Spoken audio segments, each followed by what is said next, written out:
The night before her wedding, Clara Whitfield stood frozen in the doorway of the drawing room and watched her wedding dress burn in the fireplace. The ivory silk curled and blackened in the flames.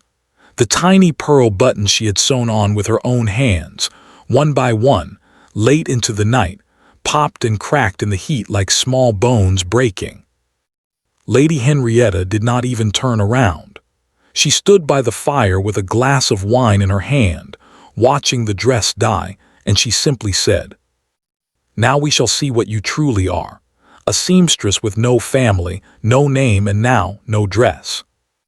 But Henrietta had made one terrible mistake that night. She had burned the wrong secret. Clara could not speak. Her throat had closed. She gripped the doorframe so hard her knuckles turned white, and she watched 3 months of her own careful stitching turn to ash in less than 3 minutes.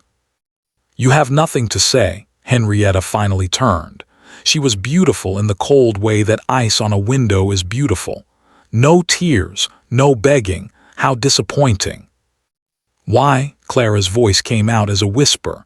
"What have I ever done to you?" "Done?" Henrietta laughed softly and set down her glass. "You exist, my dear, that is quite enough. Tomorrow morning 400 of the finest people in England will sit in that church. The Duke of Ravenscroft cannot marry a bride in a plain day dress like some farmer's daughter. He will be humiliated. The wedding will be postponed. And once a wedding like this is postponed," she smiled, "it has a way of never happening at all." Clara looked at the fireplace. The last piece of silk collapsed into the embers. "Adrian gave his word," Clara said quietly. "He will marry me." "Adrian?" Henrietta's smile vanished at the sound of her brother's name. "You stand in my father's house and call the Duke by his Christian name. You whose mother washed and mended other people's clothes. You who came into this world in a rented room above a bakery." She stepped closer and her voice dropped low. "Let me tell you something about my brother. He does not love you. You know that, don't you? This marriage is a business arrangement. Our mother demanded he marry, and he chose you the way a man chooses a quiet horse, because you would cause no trouble." Every word was a needle, and every needle found its mark, because Clara knew it was true.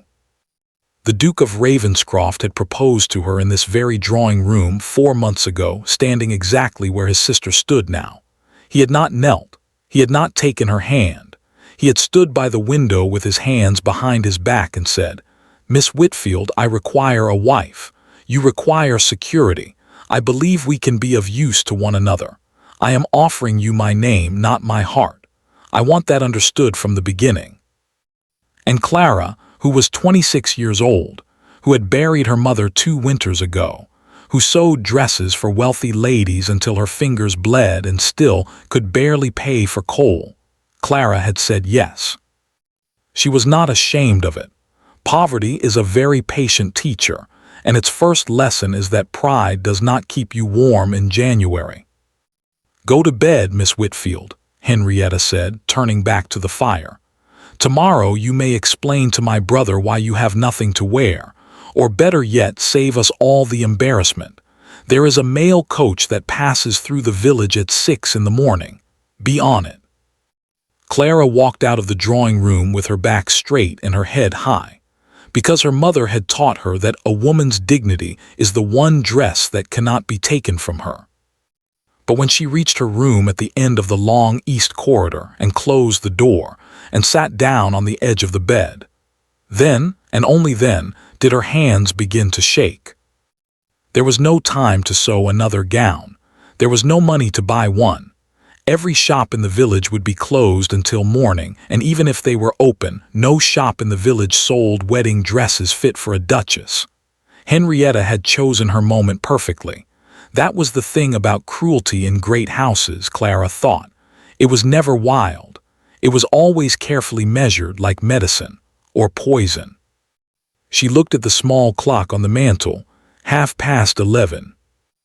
In 11 hours, she was supposed to walk into St. Aldrich's Church in front of 400 guests, in front of the Dowager Duchess who had never once smiled at her, in front of Lord Marquess, and all the cousins who whispered behind their gloves in front of Adrian. Wearing what? Her gray wool day dress, her mended Sunday frock with the ink stain on the cuff. Henrietta was right. It would be a humiliation no one would ever forget. The story would travel through every drawing room in London by the end of the week. The seamstress bride who came to her own wedding looking like a servant. For one long, dark moment, Clara thought about the mail coach at 6 in the morning. And then she heard it. A knock at her door, soft, careful, the knock of someone who did not wish to be heard by anyone else in the house. Clara wiped her eyes and stood. Who is there? No answer, only a second knock softer than the first. She opened the door. In the corridor, holding a single candle, stood Mrs. Potts, the old housekeeper. She had been at Ravenscroft Hall longer than anyone could remember, a silent woman with sharp eyes who moved through the great house like a shadow and missed nothing. In 4 months, she had spoken to Clara perhaps a dozen times, and never more than a few words. But it was not the old woman's face that made Clara's breath stop. It was what she carried.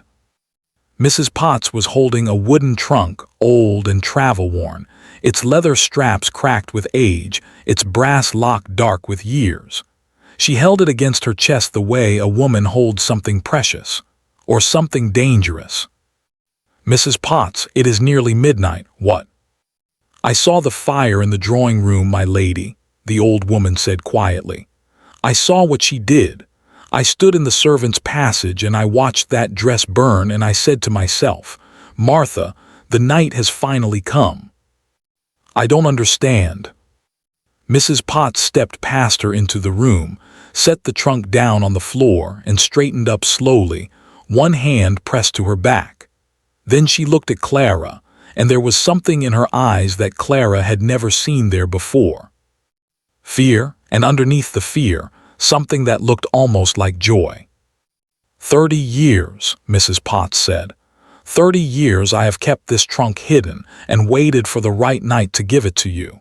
And God forgive me, I began to believe the night would never come. Clara stared at her. To give it to me? Mrs. Potts, I have only lived in this house 4 months. 30 years ago I was not even born. No, my lady. The old woman took the candle and held it over the trunk, and the brass lock glowed in the small flame. But your mother was. Clara stood very still. My mother, she said. You knew my mother. Mrs. Potts did not answer at once. She knelt beside the trunk, and her old fingers moved over the brass lock as if they had done this in her mind 1,000 times. From the chain around her neck, she drew out a small key, worn smooth with age. Every night for 30 years, she said quietly, I have worn this key against my heart. My husband, God rest him, told me before he died, Martha, one day someone will come who has the right to open that trunk. You will know her when you see her. Do not give it to anyone else, not even the family, especially not the family. The lock turned with a soft click. When you first arrived at Ravenscroft Hall in the spring, Mrs. Potts went on, I was carrying linens up the great staircase and you came walking through the morning light in the hall below, and I dropped every sheet I was holding. The other girls laughed at me. Old Potts is losing her grip, they said. She looked up at Clara and her eyes were wet. I was not losing my grip, my lady. I was seeing a ghost. She opened the trunk. The candlelight fell inside, and Clara's hand rose slowly to her mouth. Folded in yellowed tissue paper, sleeping in that trunk like something enchanted, lay a wedding gown. Not a gown like the one Henrietta had burned. That one had been pretty modest, the best a seamstress could make for herself. This was something else entirely. This was ivory satin so fine it seemed to hold light inside it, a bodice sewn with hundreds of seed pearls, sleeves of lace so delicate it might have been woven from frost. It was old-fashioned, cut in the style of 30 years ago, the fashion of another generation. And it was, without any question, the most beautiful thing Clara had ever seen in her life. On the breast of the gown, worked in silver thread, was a small embroidered crest, 2 swans and a rose. "I don't understand," Clara whispered. "Whose gown is this?" Mrs. Potts folded back the tissue with hands that trembled. "It was your mother's, my lady." The room seemed to tilt. Clara sat down slowly on the edge of the bed, her eyes never leaving the gown. "That is not possible," she said. "Mrs. Potts, you did not know my mother. My mother was a washerwoman's daughter. She mended clothes by candlelight until her eyes failed. We ate bread and dripping for supper more nights than I can count. When she died, I sold her wedding ring to pay for the funeral, and it was a thin band of brass."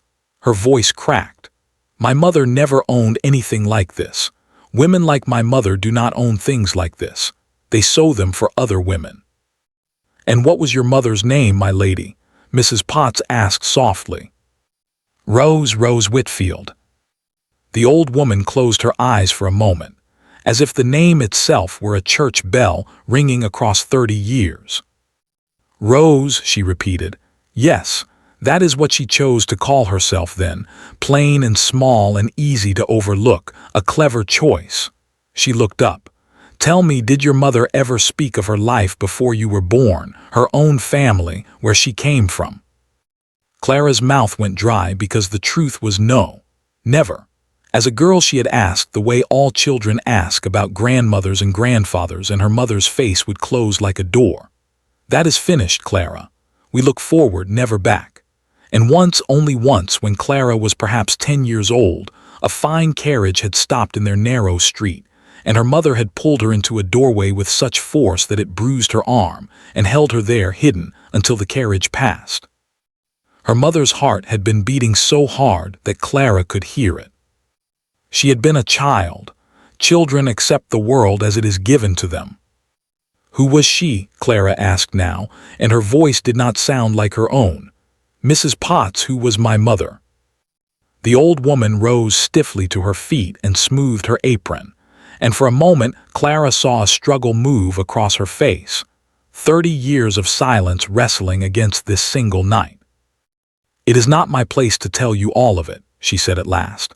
"Some of it I do not know myself, and some of it is not safe to say inside these walls where the corridors have ears.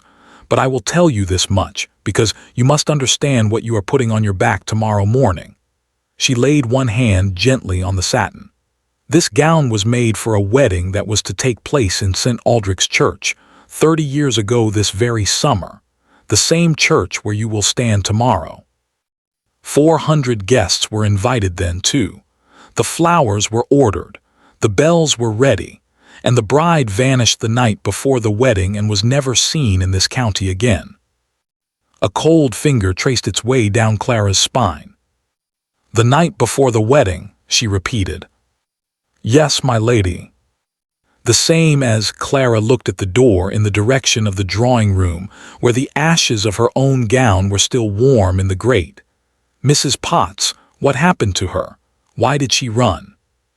"Tomorrow," the old woman said firmly, closing the trunk lid halfway, leaving the gown where Clara could see it. "Wear the gown, my lady.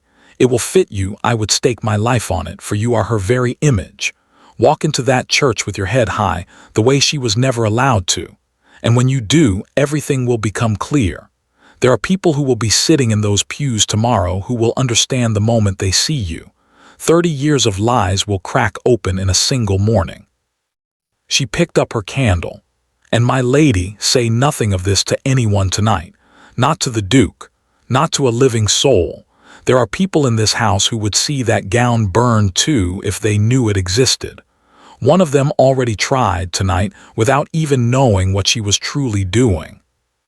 She moved to the door, then paused, her hand on the latch. "Your mother was the kindest soul I ever served," she said quietly. "What was done to her was a sin, and the ones who did it have slept soundly in this house for 30 years. Tomorrow, God willing, they stop sleeping." The door closed behind her, and Clara was alone with the gown. For a long time she did not move. Then, slowly, she crossed the room and lifted the dress from the trunk. It was heavier than she expected, weighted with pearls and secrets. She held it against herself in front of the small mirror, and the ghost of a stranger looked back at her, a stranger with her mother's eyes. "Who were you?" she whispered to the mirror. "Mama, who were you?" And that was when she heard it. As she turned, the satin shifted against her arms, and from somewhere inside the gown came a sound that did not belong to fabric. A dry, soft whisper, the sound of paper. Clara froze. She turned the gown over, running her fingers along the seams of the bodice, pressing gently, listening. There, along the inner lining, just below the embroidered crest, the stitching was different, done in haste, by hand, uneven. Her mother's stitches were the first alphabet Clara had ever learned to read, and these stitches were shouting. Someone had opened this lining 30 years ago, hidden something inside, and sewn it shut. With her sewing scissors, with hands that would not stay steady, Clara carefully unpicked the threads one by one. The lining opened like a wound. Inside, pressed flat against the satin, lay a letter. The paper had gone soft and brown with age. It was folded 3 times and sealed with dark red wax, and the wax bore the imprint of 2 swans and a rose. Across the front, in faded ink, in a hand that Clara knew better than her own, the hand that had once written her name on her school primer, the hand that had written recipes and mending lists, and at the very end a note that said only, "Forgive me for leaving you so little." Across the front of the letter, her mother had written 5 words. "For my daughter, when they find you." Clara did not break the seal that night. 3 times her thumb rested against the dark red wax, and 3 times she stopped. "When they find you," her mother had written. Not if. When. As though her mother had known all those years ago that one day the past would come looking for her daughter and had been afraid of it. It was nearly 2 in the morning. In 8 hours she would stand before God and 400 witnesses. Whatever truth slept inside that letter, it had waited 30 years. It could wait one more day. And some deep instinct, the same instinct that makes a woman check the lock twice before sleeping, told Clara that she should not walk into that church with her heart already broken by whatever those pages held. So she slid the letter beneath the loose floorboard under the window, where she kept her mother's brass thimble and the few coins she owned. Then she hung the gown on the wardrobe door, lay down without undressing, and watched it until dawn came gray through the curtains. She did not sleep at all. At 9 o'clock, the maids came to dress her and stopped dead in the doorway. "My lady," the youngest one breathed, staring at the gown. "But we heard. That is, we were told there was no." "You were told wrong," Clara said simply. Mrs. Potts had been right. The gown fit as though it had been sewn to her body that very week. When the last button closed at the nape of her neck, the older maid stepped back and her face did something strange. She was a local woman, well past 50. She looked at Clara in the mirror and the color drained slowly from her cheeks. "Saints preserve us," she whispered. "It cannot be." "What is it?" Clara asked. But the woman only shook her head, crossed herself, and would not say another word. The bells of St. Aldrich's began to ring at 10:30. The church stood at the edge of the village, gray stone and stained glass, and every pew was full. The finest families of 3 counties sat shoulder to shoulder in silk and superfine wool. The Dowager Duchess sat in the front pew, straight as a blade in her dove-gray gown. Lord Marcus lounged beside her, one arm along the back of the pew, wearing the small smile of a man expecting to be entertained. And beside him sat Lady Henrietta, radiant in blue, glancing again and again toward the great oak doors with barely hidden delight. Because Henrietta knew what was coming. Any moment now, a bride in a shabby day dress, or better still, no bride at all. She had checked the east corridor at 7 that morning and found Clara's door shut, the room silent. Perhaps the little seamstress had taken the mail coach after all. At the altar stood Adrian, Duke of Ravenscroft. He was 34 years old, tall, dark-haired, with the kind of face that gave nothing away, a face trained since boyhood to show the world only what was useful. But those who stood close, the bishop and the curate, noticed that his grace kept glancing at the doors, and that his gloved hands were not entirely still. At 11 o'clock precisely, the organ began. The great doors opened, light poured down the aisle, and Clara Whitfield stepped into St. Aldrich's Church. For 3 full seconds, nothing happened. The organ played, the bride walked forward through the falling light, and 400 faces turned toward her the way faces always turn toward a bride. And then the church began to die. It started in the middle pews where the older families sat, a sharply drawn breath, a prayer book sliding from someone's fingers and striking the stone floor like a gunshot, an elderly gentleman half rising from his seat, gripping the pew in front of him, his mouth open, a woman in violet turning white as candle wax and clutching her sister's arm. The whisper moved through the congregation like wind through wheat, row by row, growing as it went. The gown, look at the gown. 2 swans and a rose, that is the Ashworth crest, I tell you. It cannot be, she is dead, they said she. God in heaven, look at her face. By the time Clara reached the middle of the aisle, the organ had faltered into silence, because the organist himself was staring. And in that silence, 400 of the finest people in England sat frozen, staring at a penniless seamstress as though the dead had walked out of the churchyard and into the wedding. Clara's heart was slamming against the pearls of the bodice. She did not understand what was happening, only that it was happening exactly as Mrs. Potts had promised. Everything will become clear, the old woman had said, but nothing was clear. The looks on those faces were not admiration. They were shock and fear, and in the eyes of the very oldest guests, something that looked like grief. She found Adrian's face at the end of the aisle and held onto it like a rope. He was staring at her too, but differently. He was not looking at the gown. He was looking at her, and for the first time in 4 months, the Duke of Ravenscroft's careful face had come apart entirely. He looked like a man watching the sun rise at midnight. In the front pew, Lady Henrietta had gone rigid. Her gloved hand rose slowly to her throat.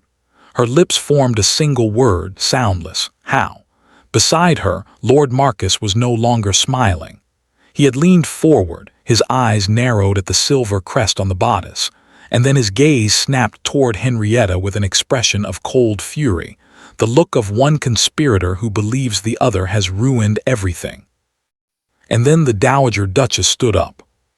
She rose from the front pew slowly, without a word. 400 people watched the Duke's mother turn her back on the altar, step into the aisle, and walk directly toward the bride. The old woman stopped in front of Clara, close enough to touch her. She looked at the gown, at the crest, at Clara's face, and something moved behind her eyes that Clara could not name. It lasted only a moment. Then the Dowager Duchess lifted her chin, walked past Clara, and swept out of the church through the open doors. The scandal of it rolled through the pews like thunder. The groom's mother had walked out of the wedding. Clara stood alone in the middle of the aisle, 400 strangers staring at her, and felt the ground opening under her feet. Behind her, the doors. In front of her, the altar.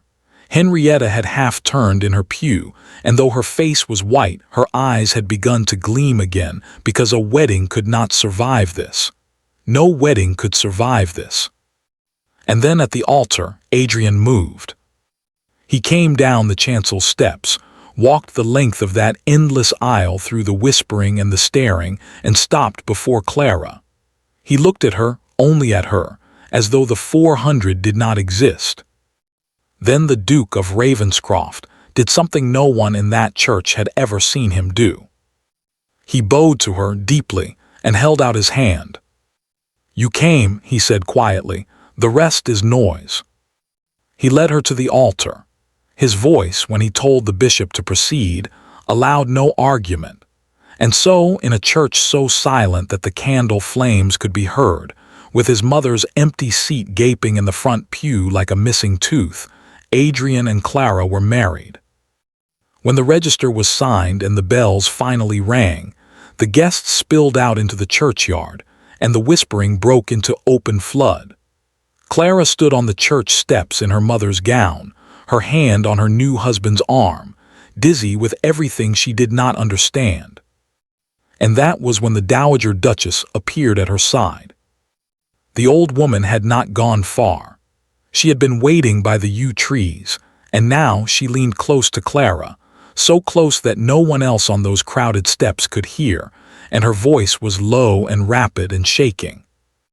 "I do not know where you found that gown, girl. I do not want to know, but hear me and hear me well." Her grip closed on Clara's wrist like a claw. "Leave this house.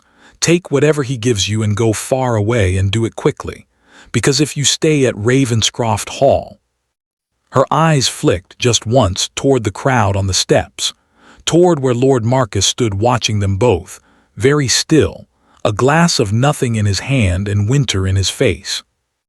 "You will meet the same end your mother did." The wedding breakfast at Ravenscroft Hall lasted 4 hours, and Clara remembered almost none of it. She sat at the head of the longest table she had ever seen, in her mother's gown, while footmen poured champagne and 400 guests pretended not to stare at her. The Dowager Duchess did not appear at all.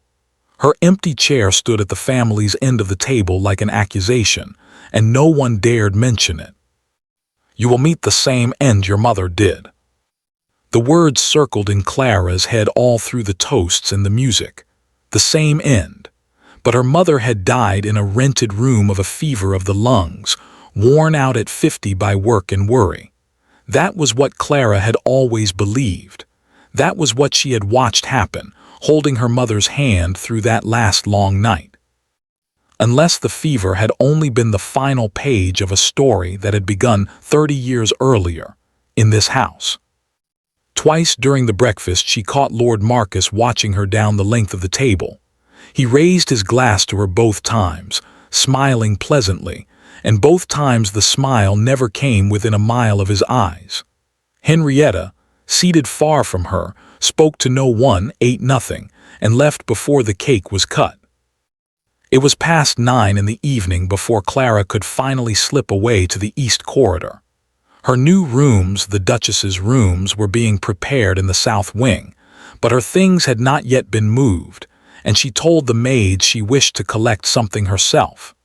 Then she locked her old door behind her, knelt by the window, and lifted the loose floorboard.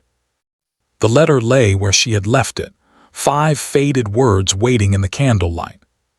"For my daughter, when they find you."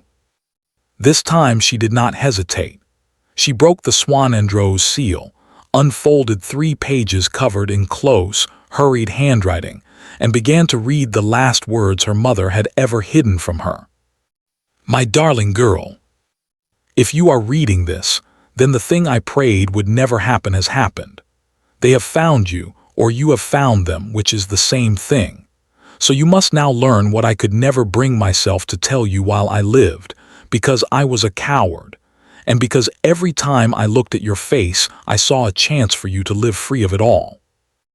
My name was not Rose Whitfield.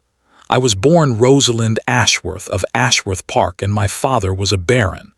I know how this must sound to you, my practical girl, reading it in whatever poor room we called home. Believe it anyway. The gown you have surely found by now was made for me in London, in the year I was to be married. And the man I was to marry was Edmund, Duke of Ravenscroft." Clara's hands went cold. She read the name again. Edmund, Adrian's father, the old duke, dead these 6 years, whose portrait hung at the top of the great staircase, a stern, sad-eyed man in black. Her mother had been engaged to Adrian's father. For one horrible moment the room swam, and then reason caught her. There was no blood between her and Adrian. Her mother had fled before any wedding. Adrian had been born years later to another woman. But the strangeness of it made her dizzy all the same. She had walked down the same aisle her mother never reached, toward the son of the man her mother never married. She read on. I loved Edmund, Clara. Whatever else you come to learn, know that. He was proud and quiet, and he laughed perhaps 4 times a year, but when he did, it was for me. I tell you this because they will have told you something different. They will have told you I ran away with another man. That lie was not an accident. It was built, the way men build a wall to hide something behind it. The night before my wedding, I could not sleep, and I went down to the library at Ravenscroft Hall to find a book. The house was full of wedding guests, and I went quietly in the dark, so as to wake no one. That small kindness destroyed my life. There was a light under the study door and voices. I would have passed by, but I heard my own father's name spoken, and so I stopped and I listened. God forgive me, I listened. What I heard I will not put fully to paper even now, for paper can be burned and so can the people who read it. I will say only this. That night I learned that a member of that family had committed a crime, a patient, clever, wicked crime, years in the making, against my own father and against others. Papers had been forged. Signatures had been bought or invented. Land and money that were never theirs had been swallowed into the Ravenscroft fortune, and my marriage itself was part of the design, a way to close the ledger and bury the proof in a bridal bed. Edmund knew nothing. I want that written plainly. Edmund knew nothing. I was seen, Clara. As I turned from the door, I was seen. And the look that passed between us through that dark doorway told me everything about what my life was now worth. I ran to my room and I sat until dawn with a chair against the door, and in the morning I did the only thing left to me. I gathered proof, enough to hang a gentleman, if proof against gentlemen ever hanged them, and I hid it where it will not be found by the wrong hands, in a safe place, the safest I knew. And then I ran, before they could make certain of my silence in the only way that is ever certain. The proof lies where? And there the sentence drowned. Water had reached the letter at some time in those 30 years, damp, or tears, or rain on some desperate road, and a brown tide mark swallowed the rest of the line and half the page below it. Clara tilted the paper to the candle until her eyes ached. Here and there a ghost of a word floated up out of the stain. She could make out what might have been beneath, and further on, something that could have been stone or alone. And then the ink dissolved entirely. The last readable lines stood alone at the bottom of the 3rd page. They took my name, my home, my mother's grave to visit, and the man I loved. I let them keep it all because I had you, and you were worth more than every acre of it. But if they have found you, my darling, then hiding is finished, and you must do what I could not. Finish it, and trust the Pottsias, they know more than they were ever able to say. Your loving mother, Rosalind. Clara sat on the floor of that small room for a long time, the pages in her lap, and wept for the Baron's daughter who had ended her days mending strangers' hems, for the brass ring on that worn hand, for every question she had asked as a child and every door that had closed in her mother's face when she asked it. Then she dried her eyes because weeping was for later and thinking was for now. A crime, forged papers, stolen land swallowed into the Ravenscroft fortune. A member of that family her mother had written, but which member? Edmund knew nothing, the letter said. Then who had been behind that study door 30 years ago? And how much of the wealth surrounding Clara at this very moment, the silver, the paintings, this very floor beneath her, had been stolen from her own grandfather? A knock at the door nearly stopped her heart. Clara, Adrian's voice. The servant said you came this way. Are you well? She thrust the letter beneath the floorboard, pressed it down, and stood, smoothing her gown. When she opened the door, her husband filled the doorway, still in his wedding clothes, a candle in his hand and something uncertain in his face, an expression that sat strangely on a man so practiced at certainty. You disappeared, he said. After the day you have had, I thought. He stopped and started again more quietly. I thought you might have decided the mail coach was the wiser choice after all. Clara looked at him, the man who had married her by contract, who had promised her his name and not his heart. "You knew about the coach at 6, she asked. "I know most things that happen in this house," Adrian said. "Not all, not apparently the important ones." He glanced at the room behind her, then back to her face. "Clara, the church today, the gown, the whispering, my mother. I have questions no one will answer. My mother has locked her door. My sister looks as though she has seen a hangman. Half the old family's left without taking leave, and Marcus has been in the study drinking my best brandy and smiling at nothing, which in my experience is when he is most dangerous." He paused. "I am not asking you my questions tonight. You are exhausted, and today you were braver than anyone I have ever seen. I am only asking one thing." "What thing?" "Whatever is happening," he said. "Whatever it is that made 400 people look at my bride as though she had risen from a grave. When you are ready to tell someone, tell me. Not because I am your husband and have a right to it, but because—" He stopped once more and looked away, and Clara watched the Duke of Ravenscroft search for words like an ordinary man. "Because I keep my word," he said finally. "And in that church today I gave it to you." He bowed and left her, his candle retreating down the dark corridor, and Clara stood in the doorway with her mother's secret burning under the floorboards behind her, and realized she wanted, more than almost anything, to call him back. She did not.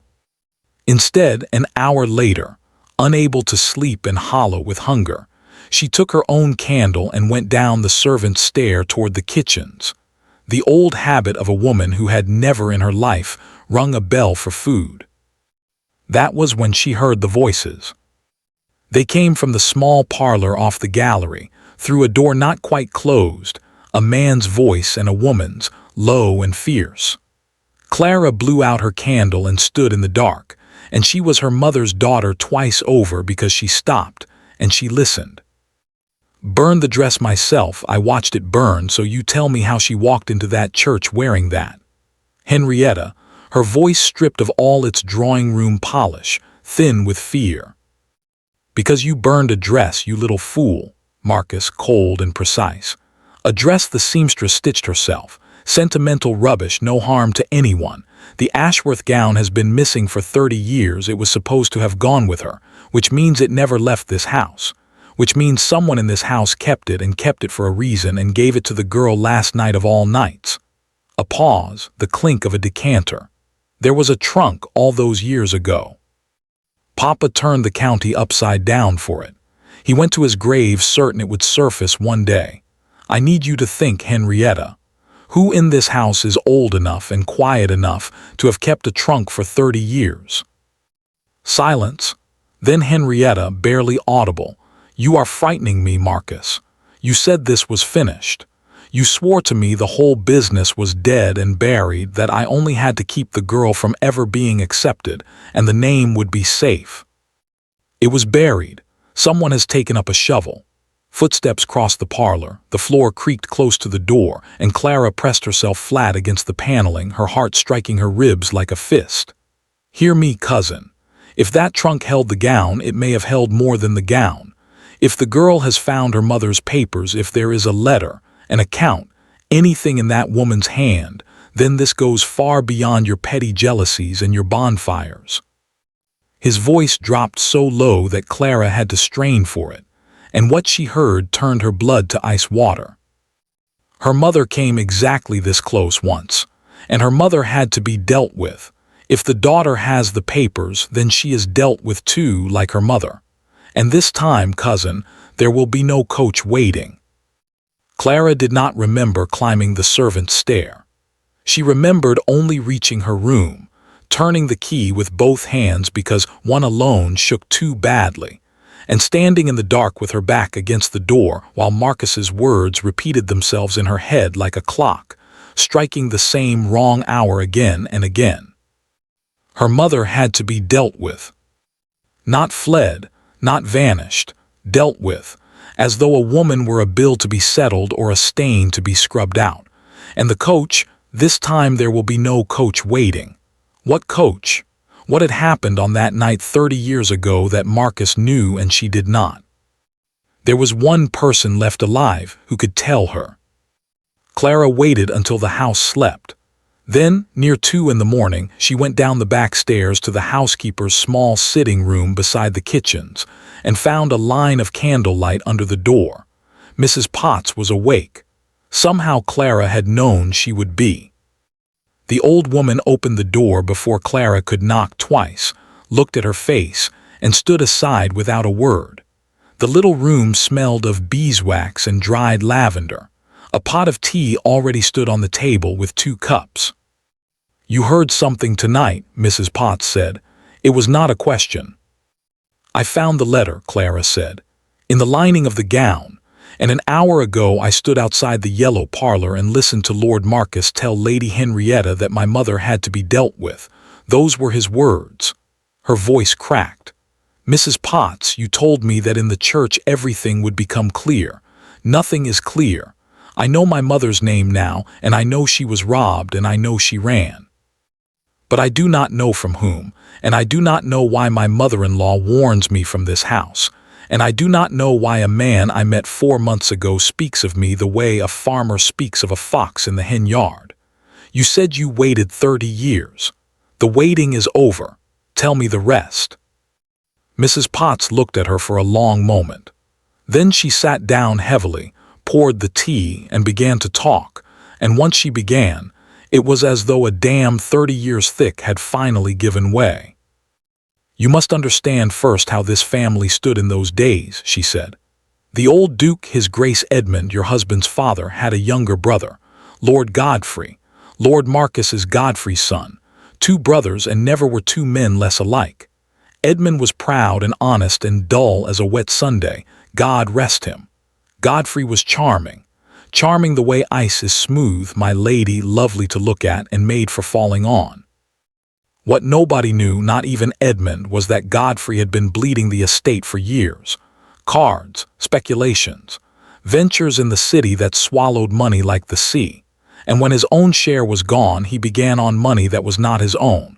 He had a gift for papers, did Lord Godfrey, deeds, signatures, mortgages that no one remembered signing because no one ever had signed them. And his masterpiece was Ashworth. Your grandfather, Baron Ashworth, was Edmund's oldest friend, and his lands ran beside Ravenscroft for 6 miles. Rich land, my lady. Godfrey wove a web of forged notes and false debts around that estate for years, quiet as a spider, until on paper, mind, half of Ashworth Park was owed to Ravenscroft. And then he arranged the finest stroke of all, a marriage, Miss Rosalind Ashworth to Duke Edmund. A love match, as it happened, which amused Godfrey greatly, but for him it was arithmetic. Once the families were joined, the debts would be quietly folded into the marriage settlements, the forgeries would become respectable, and no court in England would ever look at them again. The theft would be sealed inside a wedding, my lady. Buried in a bridal bed, those were near your mother's own words, were they not? Clara sat very still, and my mother heard them planning it, the night before the wedding, through the study door. She heard Godfrey and his lawyer, a creature named Crane, going through the settlement papers one last time, laughing over them, my Tom always said, laughing. The old woman's hands tightened around her cup, and Godfrey saw her at the door. My Tom, Mr. Potts, my husband, footman as he was then, Tom found her in the corridor after, white as milk, shaking so she could not stand. She had heard enough to hang Godfrey or ruin him at the least. And she had seen his face, and understood what he now had to do about her. She was clever, your mother, even that night, even in terror.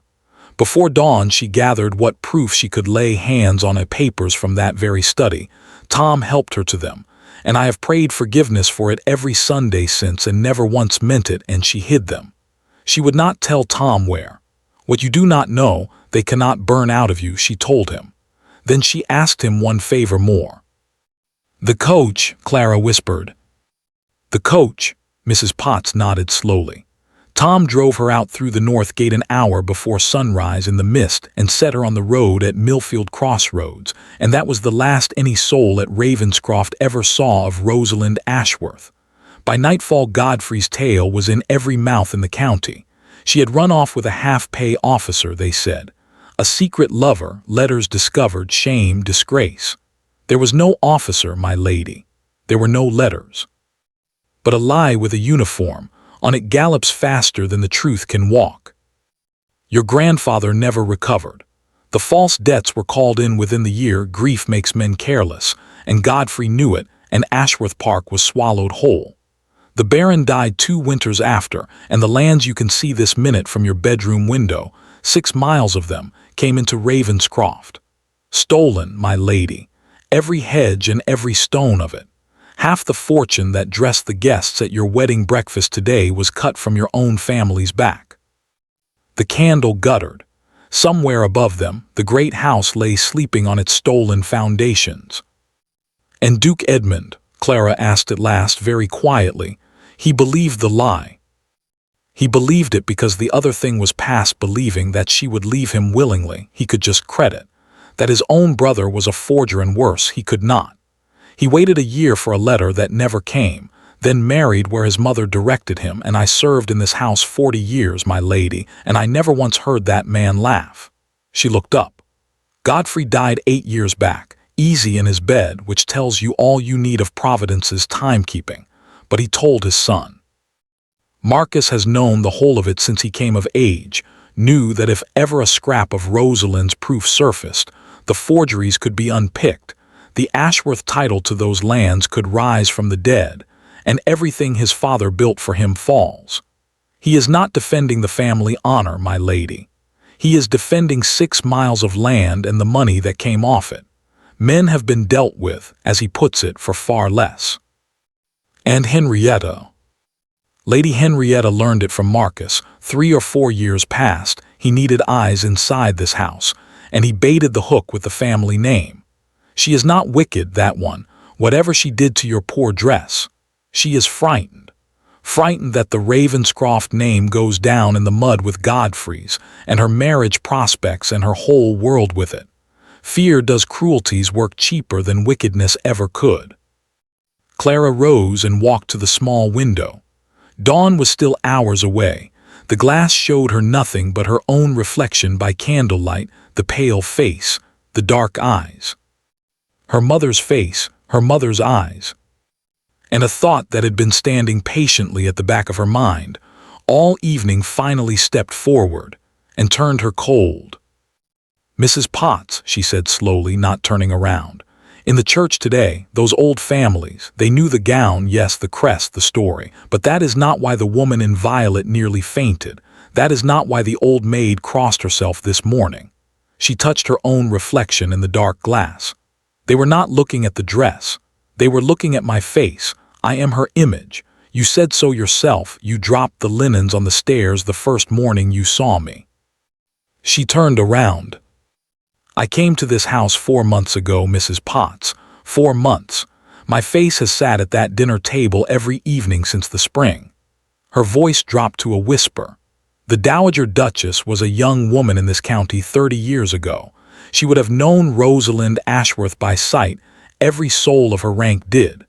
Which means she did not discover who I was in the church this morning when she stood up and walked out. Mrs. Potts had gone very still, and in her old eyes there was something that looked like a door being unlocked from the inside. She has known from the very first day, Clara said.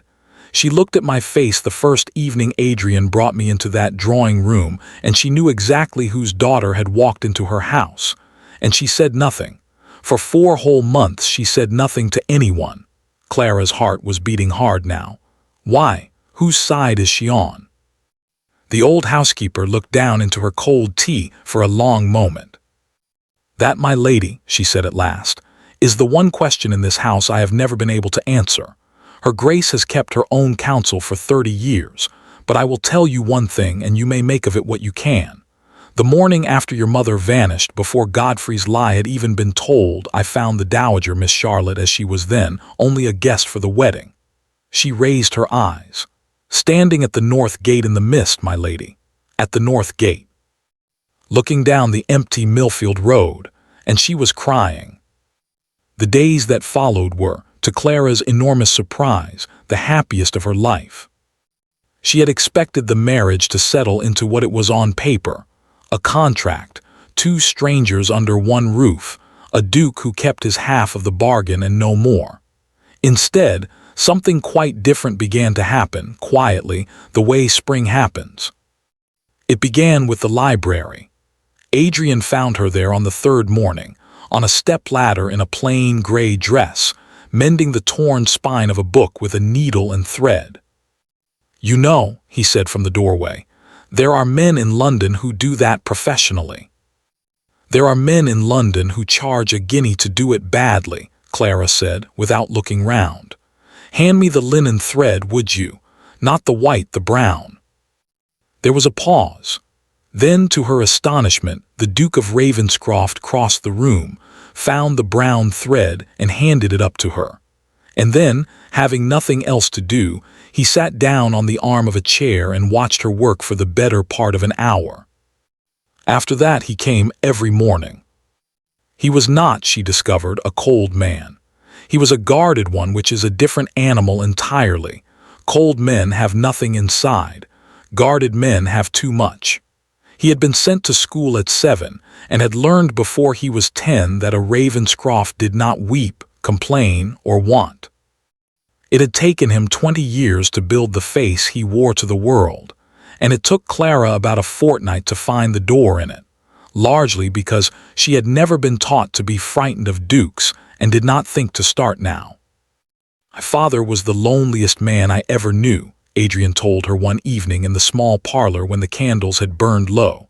"That is my clearest memory of him, not unkind, never unkind, only, elsewhere, he would sit in that study for hours with the lamp unlit. As a boy I thought I had done something to cause it. I used to leave him drawings under the door to cheer him." He turned his glass slowly in his hand. "When I was 15, I asked my mother outright what was wrong with him. She said, 'Your father lost something before you were born, Adrian, and no one has ever been able to find it for him.' Then she left the room, and we never spoke of it again." Clara sat with her sewing in her lap and her heart in her throat, and said nothing. "Tell him," said one voice inside her. "He has a right to know what his family did. He has a right to know whose daughter he married." And a second voice, colder and older, the voice of a woman raised poor and cautious. "Tell him what? That his uncle was a forger and possibly a murderer, that his cousin threatened your life in his own parlor, that his sister burns dresses on Marcus's orders, and offer as proof what exactly? A gown. A letter half eaten by water that names no one. A conversation you overheard alone in the dark. He is a duke, Clara. When it comes to it, blood defends blood. And if he confronts Marcus while you have nothing in your hands, then Marcus knows precisely what you know. And you are alone in a house with a man who deals with people. Find the proof first, then speak." So she said nothing, and hated herself for it, and searched. She searched with the patience of a woman who had spent her life doing invisible work. She found the estate ledgers going back 70 years and read them by candlelight until her eyes stung. She walked the North Gate and the Millfield Road. She went twice to St. Aldrich's churchyard and stood before the Ashworth family stones, her own family, she thought, and could not make the words feel true, and found nothing beneath them but grass. Beneath, the ruined letter had said, "and stone, or alone." Beneath. Every day the word beneath followed her about the house like a cat. And every day Marcus stayed. He had taken rooms in the East Wing for the summer, a guest no one had invited and no one could dislodge. He was charming at dinner. He asked Clara about her needlework with every appearance of interest. He complimented her gown, always with the faintest emphasis, as though the word gown were a small blade he liked to turn in the light. Once she came into the morning room and found him standing at the window with his back to her, and he said, without turning, "Ah, Duchess, I did not hear you come in. You move very quietly." A pause. "Your mother did too, I am told." She learned to keep her door locked. She learned which floorboards in the East Corridor sang. She moved her mother's letter 3 times, and at last sewed it flat into the lining of her old gray traveling cloak, because a seamstress hides things where seams are. Then on the 14th of July, Henrietta struck. It was a Thursday and the house was full. The bishop and his wife, two neighboring families, the county's magistrate Sir Reginald at table. They had reached the fish when the Dowager Duchess's maid came in, white-faced, and whispered to Henrietta, who rose at once with an expression of exquisite distress. "Forgive me," Henrietta said to the table, "there has been a theft." The room went quiet. "Mamma's emerald brooch," she said, "the Ravenscroft emerald. It has been gone from her dressing case since this morning. The servants have been searching all day and we said nothing, hoping, but it cannot be delayed any longer with Sir Reginald himself at our table." She turned, wide-eyed with regret, toward the head of the table. "Adrian, the servants' rooms have all been searched." "All of them," Adrian said. His voice had gone very flat. "All of the servants," Henrietta said. "Naturally the family's rooms have not been touched, but it does look rather badly, does it not, if the family alone is exempt? People will say we protected our own." She smiled sadly at Clara. "I am sure her Grace agrees. The only way to end the whispering is for every room in this house to be looked at without exception, including mine, including yours." And Clara, sitting there with the whole table watching, understood the trap in a single beat of her heart. Refuse and be guilty. Consent and be finished. "By all means," she said, "let us look at mine first." They found it in 11 minutes. The emerald brooch, wrapped in a scrap of ivory satin cut from the hem of the Ashworth gown, pushed into the toe of a boot at the back of Clara's wardrobe. Henrietta's maid found it. Henrietta herself never entered the room. She stood in the corridor with her hand pressed to her mouth. The magistrate examined the brooch, and then the scrap of satin, and his face closed like a fist. The party came apart within the hour. Guests took their leave with the particular haste of people who cannot wait to reach a carriage and begin talking. The bishop's wife did not say goodbye. In the drawing room, Sir Reginald spoke gravely of charges, of a warrant, of how he could allow the family a little time out of respect for his Grace's position, but not much. And when they were gone, and it was only the family left in that great cold room, Adrian turned to his wife. She had never seen him like this. Not angry, Clara could have borne angry. He looked like a man standing on ice, listening to it crack. "Everyone out," he said quietly. Adrian, Henrietta began. "Out." The door closed. They were alone. He came and stood before her, and for once he did not hide a single thing in his face. She saw the whole of it, the fear and the doubt, and underneath, something desperate that was almost pleading. "In the church, I gave you my word before 400 people, and I have not regretted it for 1 hour. My sister loathes you. My cousin watches you. My mother will not speak of you, and I have defended you in this house every single day since our wedding without once asking you for an explanation." He drew a breath. "But there is a magistrate riding home from my table tonight with my mother's emerald in his pocket, and it was found in your room, wrapped in a piece of your own gown. So I am asking now. No lawyers, no witnesses, no family. Just you and me in this room. Tell me the truth. All of it, whatever it is, however bad.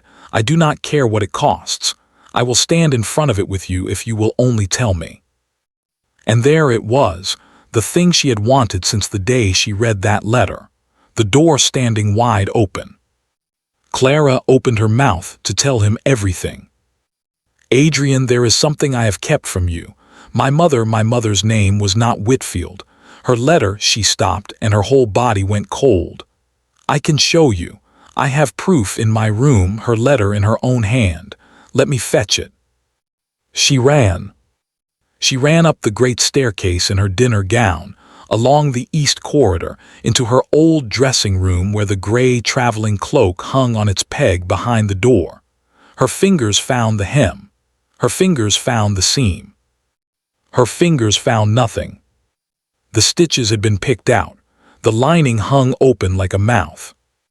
Clara stood in the middle of that quiet room with the empty cloak in her hands and understood, with a clarity that made her want to be sick, exactly how thorough her enemies had been. They had not come to plan a brooch. The brooch was the noise. The brooch was the reason to have every room in the house turned out by servants in daylight, with no one able to object. They had come for the letter, and they had found it. Downstairs, in a silent drawing room, a man who had asked her for the truth was waiting to hear it, and she had nothing left to bring him but her word. She went back down the stairs with the empty cloak in her hands, because it was all she had. Adrian was where she had left him, standing by the cold fireplace. He looked at the gray cloth she carried, and then at her face, and something in him began, very quietly, to close. "It is gone," Clara said. "The letter. It was sewn into this lining this morning. The stitches have been cut." "Gone." "They were not looking for the brooch, Adrian. They put the brooch there so that every room could be searched. It was the letter they wanted, and now they have it, and I have nothing to put in your hand." She heard how it sounded even as she said it. She made herself say it anyway. "My mother's name was Rosalind Ashworth. She was Baron Ashworth's daughter, and 30 years ago she was engaged to your father, and the night before that wedding she overheard something in this house that forced her to run for her life. The gown I wore in the church was hers. That is why they stared. That is why your mother told me on the church steps to leave this house." Adrian did not move. "My mother told you that." "She said I would meet the same end my mother did." "And you have said nothing of it for 6 weeks." He spoke slowly, as a man does when he is holding something heavy and does not trust his grip. "Clara, I sat with you in this room and told you about my father, about the lamp he never lit, and you knew. I did not know how to tell you that your family stole everything my grandfather owned." The words fell into the room like a stone into a well. Adrian stared at her. "Say that again." "Your Uncle Godfrey forged the Ashworth debts. Half the land you can see from the north windows was taken from my family by fraud. Your father never knew, I swear to you. My mother's letter said plainly that he never knew. He was as much deceived as anyone." She got no further, because the drawing-room door opened. "Forgive the intrusion," said Lord Marcus. He had a leather folder under his arm and Henrietta a step behind him, and Clara knew at once, from the calm of his face, that he had been standing in the corridor for some time. "Get out," Adrian said. "In a moment. I have spent the last hour deciding whether to show you this tonight or in the morning, and I find I cannot in conscience let you go to bed without it." Marcus laid the folder on the table. "This came to me 3 days ago from Grail and Sons in Chancery Lane, in answer to certain inquiries I made after the remarkable events at your wedding. I did not credit it. I have read it 4 times, and God help me, I credit it now. Marcus, I am telling you once." "She has just used the name Ashworth," Marcus said. "Has she not, within the last 5 minutes?" Adrian said nothing, and into that silence Marcus opened the folder. There were 3 papers. Clara saw them upside down and could make out enough: a solicitor's letterhead, dates, her mother's name, her own. "A letter of inquiry," Marcus said, "made 2 years ago before your marriage, by a Miss C. Whitfield of Bridgewater Lane, seeking counsel on the revival of a dormant claim to the Ashworth lands. A note of the firm's advice, that such a claim would be near hopeless in law, unless the claimant were connected by marriage to the present holder of the estate, in which event settlements might be reopened. And an account of fees paid, small sums, 4 shillings, 6 shillings from a woman who could plainly not afford them, over a period of 8 months. He looked up. 8 months, Adrian, ending in the spring of last year, 4 months before you proposed marriage to a seamstress you happened to meet when she came to deliver a dress to this house." The room was absolutely still. "It is not true," Clara said. Her voice sounded very far away. "I have never written to any solicitor in my life. I did not know the name Ashworth until 6 weeks ago." "The hand is yours," Marcus said mildly. Compare it with the household accounts you have been keeping since June. I have." And Clara looked at the papers, at the neat sloping letters that were her letters, at her own name written by someone who had studied it, and understood that she was looking at a forgery. Of course she was. Forgery was the family trade. It had swallowed 6 miles of land 30 years ago. It could swallow one woman now. "Adrian," she turned to him, "look at me, not at the paper. At me. 4 months ago I had never heard of Ashworth Park. When you offered me marriage I did not even want to say yes. I said yes because I was cold and because I had 11 shillings and because I was tired. You know that. You were there." But Adrian was not looking at her. He was looking at the papers on the table, and Clara watched it happen, watched every strange thing of the past 6 weeks rearrange itself in his mind into a shape he could not unsee. The gown that appeared from nowhere on the one night no bride could have found one. The 400 faces. The name she had hidden for 6 weeks while he sat beside her and spoke about his father's unlit lamp. 6 miles of land.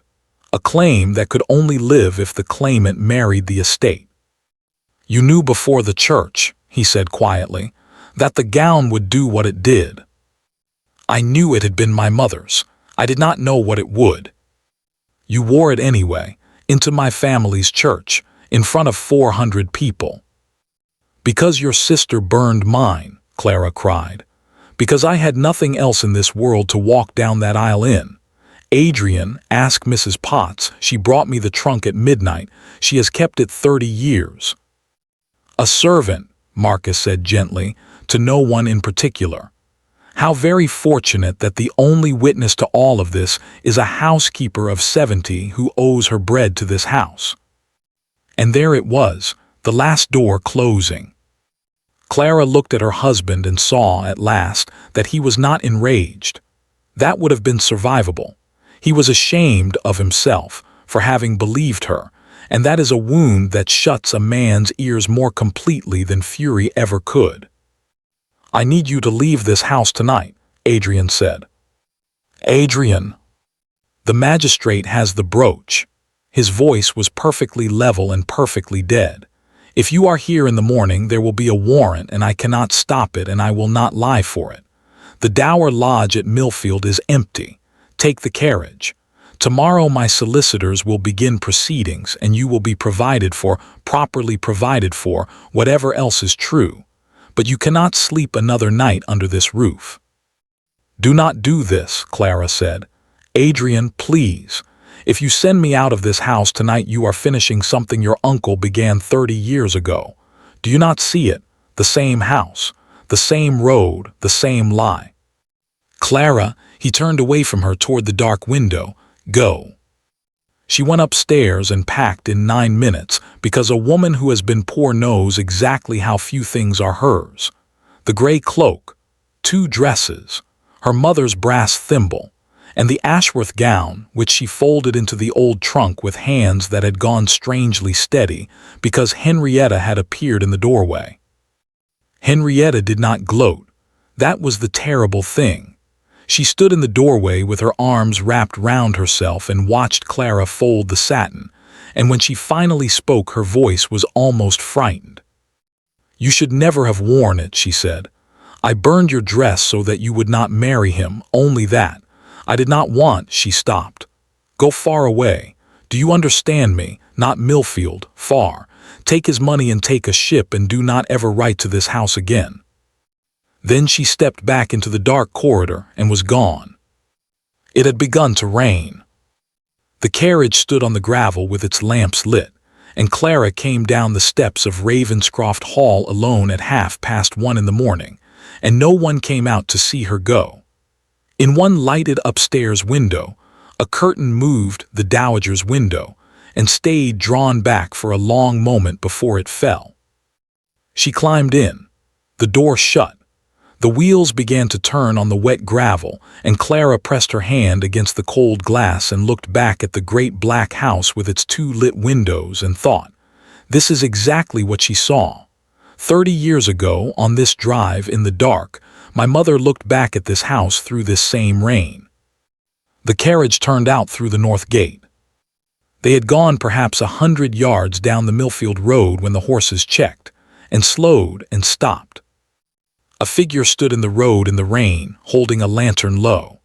Small and bent and utterly unmoving, like something that had waited there a very long time. Clara pushed down the window. "Mrs. Potts." The old woman came to the carriage door.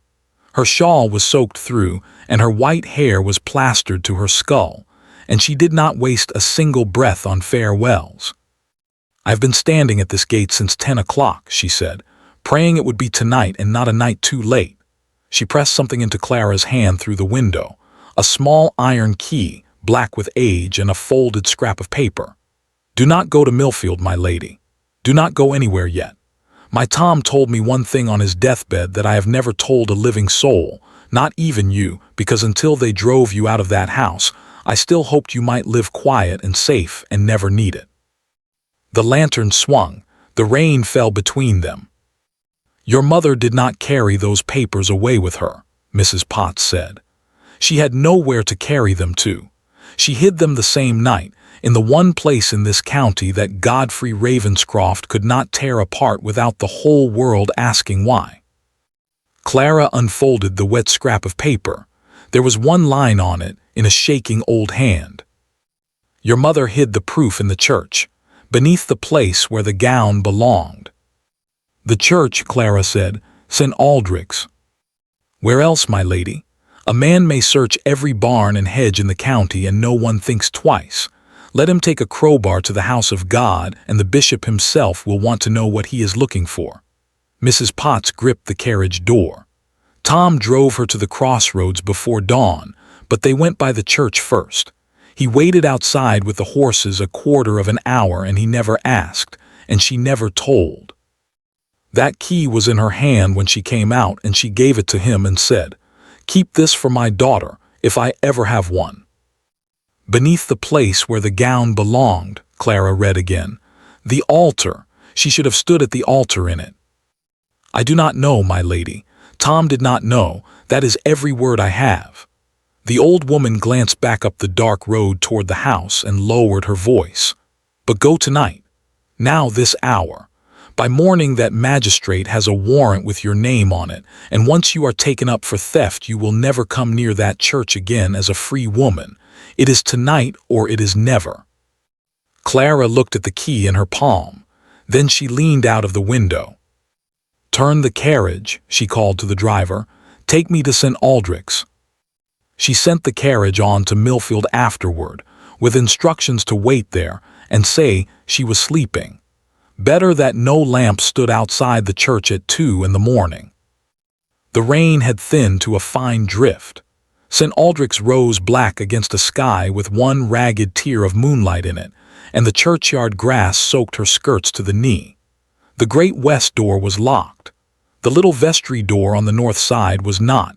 Country churches in that year were rarely locked at all, and the sexton was 80 and slept soundly. Inside, the dark was absolute and smelled of stone, cold wax, and old flowers. Clara lit her lantern and stood where she had stood 6 weeks before, at the head of the aisle where 400 faces had turned to her. Beneath the place where the gown belonged. She went first to the altar and searched the flagstones on her hands and knees, running her fingers along every joint, and found nothing but 3 centuries of wear. She searched the chancel steps. She searched the font, where a child is given a name, but her mother's name had been the thing taken from her, not given. Then she stopped and lifted the lantern and turned slowly round. She had been asking the wrong question. Where does a bride stand? The gown had never been worn to that altar. The wedding had never happened. The gown had never belonged at the altar at all. The gown belonged to a family. She walked slowly up the north aisle, and the lantern light slid over the Ashworth memorials. The swan and rose cut into stone above the family pew, the tablets on the wall, and there, set in the floor at the head of the pew, a long slab of dark marble with an iron ring at one end. Words worn shallow by 200 years of feet. The vault of the ASHWRTHS, of Ashwrth Park.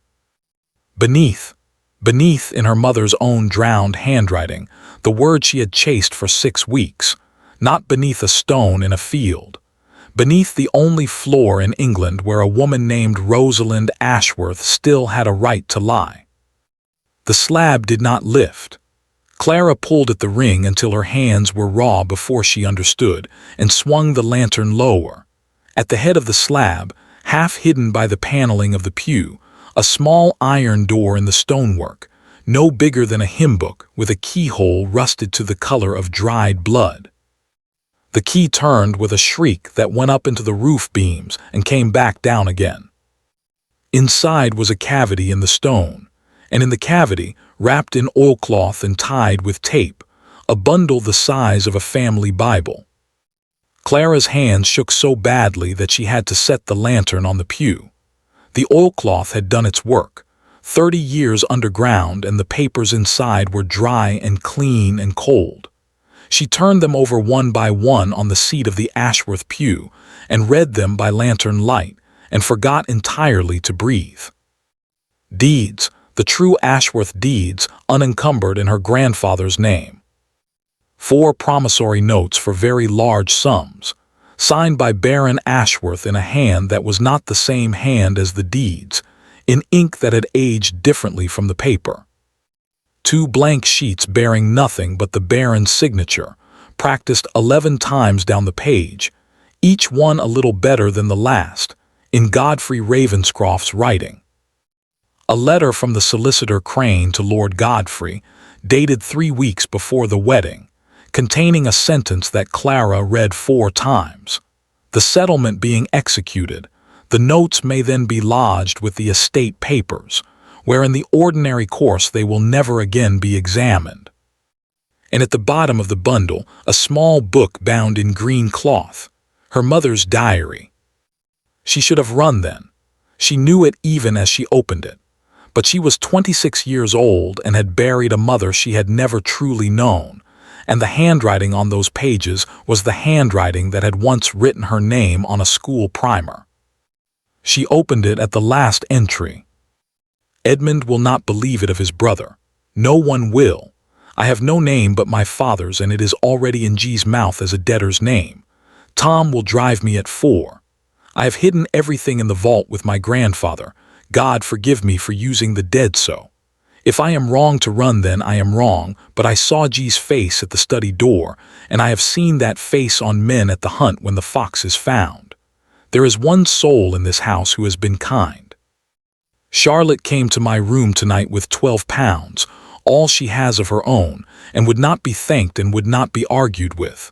She said only, "Go and never write, and let no one know I came."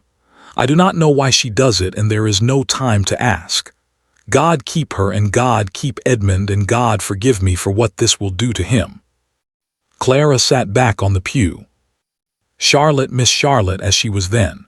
The girl at the north gate in the mist, crying, before the lie had even been told. Adrian's mother had paid for her mother's escape. Clara was still staring at the page when she heard the vestry door close. Not slam, close carefully, and then the small dry click of a bolt going home.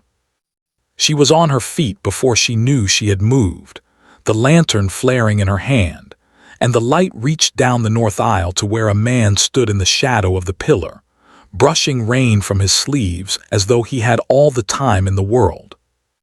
"You know," Lord Marcus said pleasantly, "I very nearly did not follow you.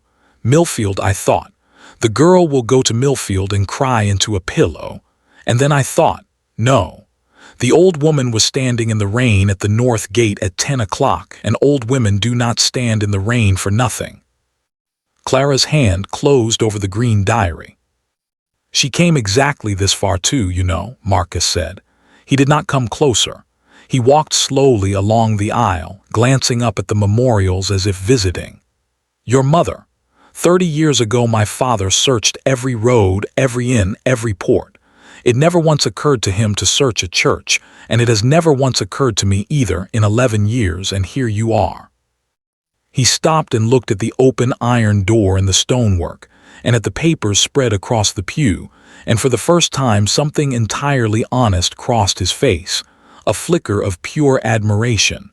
The family vault, under a slab that cannot be opened without a faculty from the bishop and 3 signatures. My God, she was cleverer than the lot of us. There are 11 forged signatures here in your father's hand, Clara said. Her voice was steadier than she had any right to expect. And Crane's letter. This is not a claim, Lord Marcus. This is a criminal indictment, 30 years old, and there is no court in England that would not send it to trial. Yes, Marcus agreed. So there is only one sensible thing to do, and we both know what it is. Go and wake the bishop. He laughed a real laugh, warm and awful. You are your mother's daughter. She said something very like that to my father at the study door. Do you know what he told me on the night he told me all of it?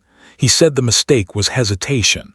He said if he had settled it at once that night, there would have been no 30 years of waiting for a shovel to come up out of the ground. He put his hands in his pockets. Give me the papers, Duchess. That is the offer, and it is a generous one. Give me the papers, and I will see that you are put on a ship with money enough to live like a gentlewoman for the rest of your life. Wales, America, wherever you like. Everyone knows you have already been turned out for theft. No one will look for you, and no one will wonder. And if I refuse? Then you have refused, Marcus said. A thief who broke into a church at 2 in the morning, forced the Ashworth vault, and had a lantern with her. Clara looked past him and understood. Behind him, stacked along the north wall where the sexton kept them, were the sheaves of dry straw and the great bale of it, waiting to be spread over the flagstones for the harvest festival in a fortnight. Beside them, the vestry store, a can of lamp oil, the pile of tarred rope, the sexton's rags. The church has been dry 6 weeks, Marcus said. There will be a very great deal of talk about a poor mad creature who came here in the night to burn the register that recorded a marriage she had lost. Tragic. And in the morning there will be no papers, no diary, no vault, and no duchess. Adrian will know. Adrian, said Marcus, was the one who put you out of the house. He took the lamp oil in his left hand, and with his right he lifted Clara's lantern out of her fingers before she could pull away, and swung it, hard, into the straw against the north wall. The glass burst. The flame caught the oil-soaked rags and ran along the straw like a living thing, and in 3 seconds the whole north wall of St. Aldrich's was a sheet of fire. Clara snatched the papers to her chest. Marcus was already walking backward down the aisle toward the vestry, unhurried, watching her through the growing light with something almost like regret. The doors are bolted, he said. The west door is locked and the key is in my pocket. I am sorry, Duchess, truly. You are the only person in that house I found worth talking to. And the vestry door shut behind him. Fire in an old church does not behave the way fire behaves in a grate. It went up. The straw against the north wall became a wall of flame in seconds, and the flame reached the ancient dry timbers of the roof and ran along them east to west with a sound like a great sheet being torn. Within a minute the whole nave was orange and swimming, and the heat came down off the ceiling in waves that pressed Clara flat against the Ashworth pew. She did not scream. Screaming used air, and there was less air every second. The papers first. She dropped to her knees below the smoke, tore the oilcloth from the bundle, wrapped every document and the green diary inside it, and knotted the tape twice around. Then she crawled.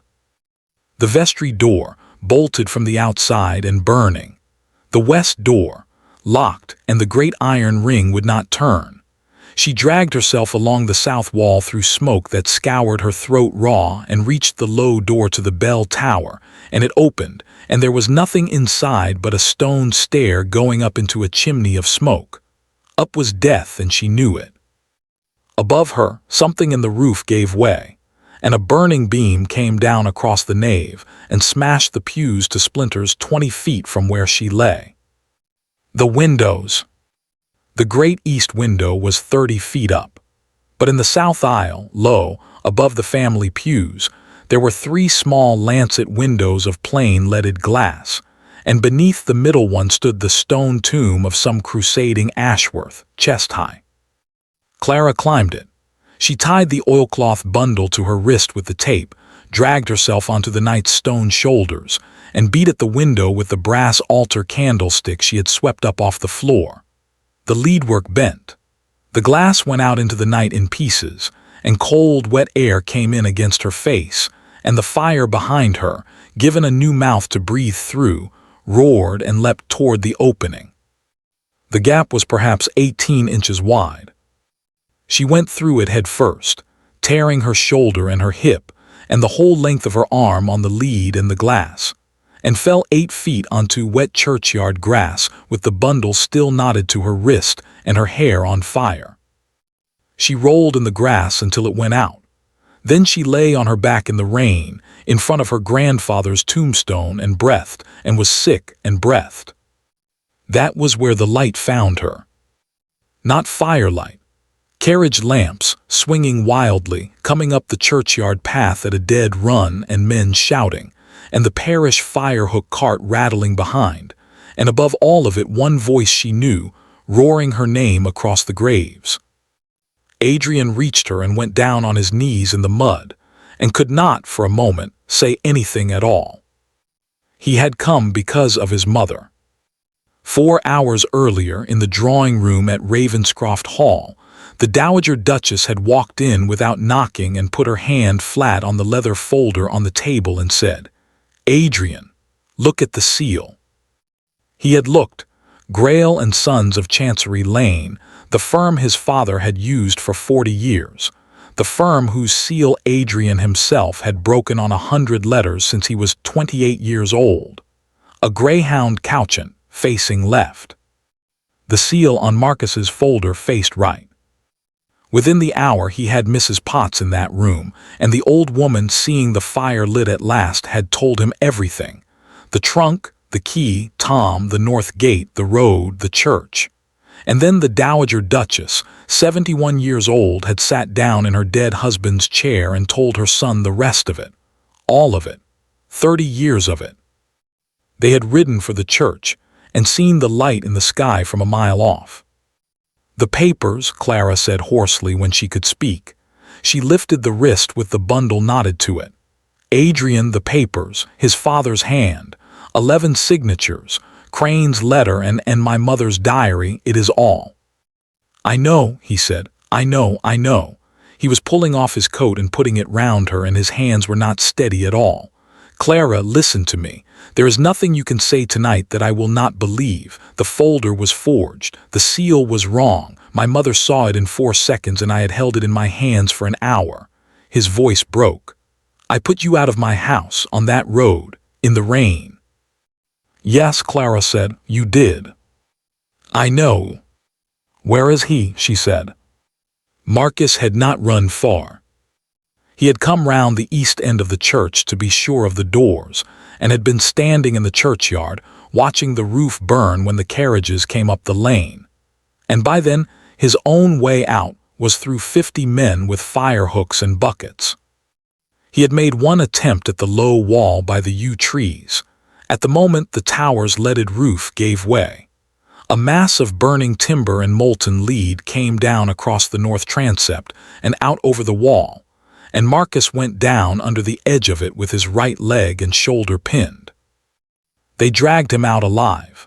He was screaming, and the men who pulled him free heard perfectly clearly what he screamed at Adrian, in front of 11 witnesses, including the curate and the parish constable, before he understood where he was. "She was going to open the vault. I had no choice. Do you not understand? My father had no choice either." Sir Reginald, the magistrate, arrived at 4 in the morning to a burning church, a duchess with glass in her arm and a bundle of 30-year-old forgeries in her hand, and a cousin of the House of Ravenscroft raving under a fire-hook cart about vaults and fathers and choices. It is a great deal to explain away at once. Marcus never managed it. They took him under guard to Millfield with a broken leg and burns to his shoulder, and the constable sat outside the door until morning.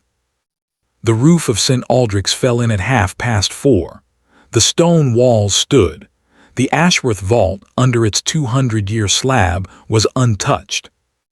Adrian brought Clara home in the carriage as the sky grayed, and in the great hall of Ravenscroft Hall he stopped at the foot of the staircase, under his father's portrait, and did the second thing that the servants of that house would talk about for the rest of their lives. The Duke of Ravenscroft knelt down on the marble in front of his wife. "Adrian." "No, let me." His hands were black with smoke and his voice was almost gone. "My family took your grandfather's land. My uncle destroyed your mother's life and my father's with it. My cousin tried tonight to burn you alive in a church, and my sister lit the first fire of all of it 6 weeks ago in my own drawing room, and I heard you say the words to me last night. I heard you say I was finishing what they began, and I sent you out onto that road anyway." He looked up at her. "My father lived 36 years believing a lie about the woman he loved, and he died of it, and I will not ask you to forgive me tonight because I do not think I have any right to it yet. I only want you to know that I am not going to be my father. I am not going to sit in an unlit room for the rest of my life. Whatever it takes and however long it takes, I intend to earn you." Clara stood looking down at her husband, filthy and ruined, and kneeling on his own marble floor. "Get up," she said. "You are bleeding on the tiles, and so am I, and I have not slept in 2 days." And then, because she was her mother's daughter and could not help it, "You may begin earning me tomorrow. Bring the brown thread." Something happened to his face that she had never seen before. It was, she realized later, laughter, the real thing, out loud, cracked and helpless and utterly undignified. The laugh of a man who had been carrying a house on his shoulders since he was 7 years old and had just, for one moment, been allowed to put it down. They were still standing there when a small sound came from the top of the stairs. The Dowager Duchess had been waiting all night on the landing. She came down slowly, one hand on the rail, in the same dove gray she had worn at the wedding, and stopped 3 steps above them, and looked at the burned, glass-cut, soot-streaked woman in her son's coat. "You found it," she said. "Rosalind's proof, you found it." "I found it," Clara said, "and I found her diary." The old woman's chin came up, the way it had come up in the church aisle 6 weeks before. "Then you will have read a name in it," she said, "and I would rather tell you myself than have you learn it from a dead woman's handwriting. There is one more thing in this house that has never been said aloud, and I have carried it for 30 years, and I am too old and too tired to carry it up those stairs one more time." She looked at her son. "Adrian, the night before your father's wedding, the night Rosalind Ashworth ran from this house." "Mother." "I gave her the money," said the Dowager Duchess of Ravenscroft. £12, every penny I had in the world. I paid for the coach that took her away from your father, and then I married him." They did not speak of it standing in the hall. Clara had glass in her arm and Adrian had burns across both hands, and the doctor came from Millfield at 6 in the morning and worked on them both by lamplight in the morning room, while the sun came up over 6 miles of stolen land. It was afternoon before the 3 of them sat down together in the small parlor, and the Dowager Duchess told it. "I was 19, she said. "I was one of 11 guests staying in this house for the wedding, and I was nobody, the daughter of a second cousin, invited because my mother wrote and asked for the invitation. I had been in love with Edmund Ravenscroft since I was 15 years old, in the way that girls of 15 are, and he had never once looked at me, and I did not blame him. He was going to marry Rosalind Ashworth. So was every man in 3 counties if they could have managed it." She sat very straight, her hands folded, and did not look at her son. "That night I could not sleep, and I went down for a glass of milk by the back stair, and I heard Godfrey and that lawyer of his in the study. I did not hear the whole of it. I heard enough. I heard my future brother-in-law say that the girl had been at the door, and I heard him say what would have to be done about it, and I heard Crane ask whether he was quite sure, and I heard Godfrey say that he had never in his life been surer of anything. Her voice did not change at all. And then I went up the back stair to Rosalind's room with 12 pounds in a handkerchief, because it was every penny of my own I had in the world, and I told her to go, and never write, and never let anyone know I had come. And then, Clara said quietly, you watched them tell the county she had run off with an officer. Yes. And you said nothing. I said nothing. The old woman's hands tightened once and then were still. Understand me, girl. I was 19 years old with no money, no husband, and no consequence whatever. If I had spoken, who would have been believed? A nobody of a cousin or a duke's brother. Godfrey would have called me hysterical or worse, and I would have been sent home in disgrace within the day.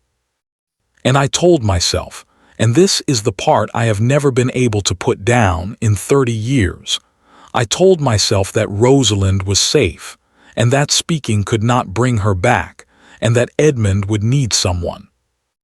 And a year later he married you, Adrian said. Yes. Knowing what you knew. Knowing what I knew, she looked at him then.